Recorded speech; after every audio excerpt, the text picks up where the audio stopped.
Hi, I'm Hahnji. My pronouns are they, them, or Hyung if you choose to address me in Korean. I am the costume designer for ISABEL. I'm dressing Haruta, Nini, and Sagan.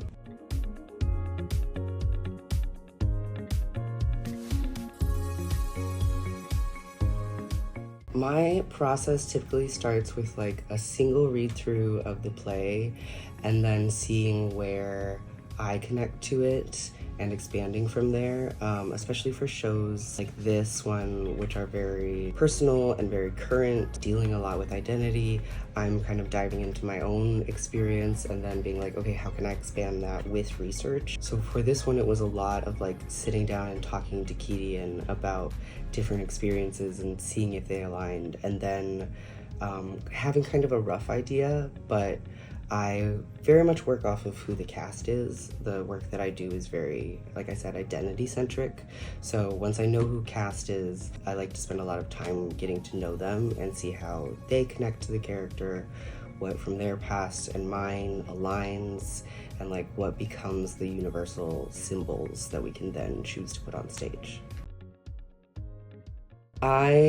I'm very, very inspired by my house. I'm a member of the Esoteric House of Transcendence, a ballroom and artist activist collective, and I'm constantly inspired by their work, just seeing what other trans artists are creating, going to these spaces, picking up on the trans joy, and then being able to like share that through my work is really like the thing that drives me.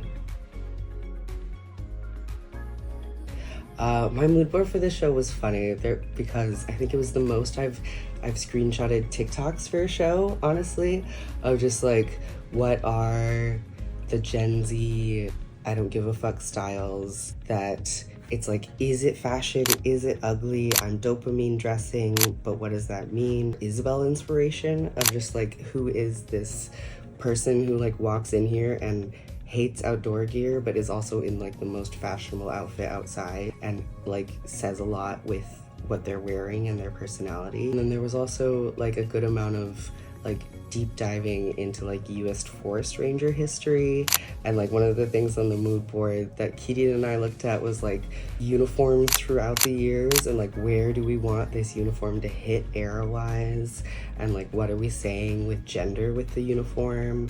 And then also on my mood board is a bunch of screenshots of like park rangers from last year at Pride and how this year they've all been told they can't wear their uniforms at Pride. So I'm like, I feel like this is even more like current, like statement wise.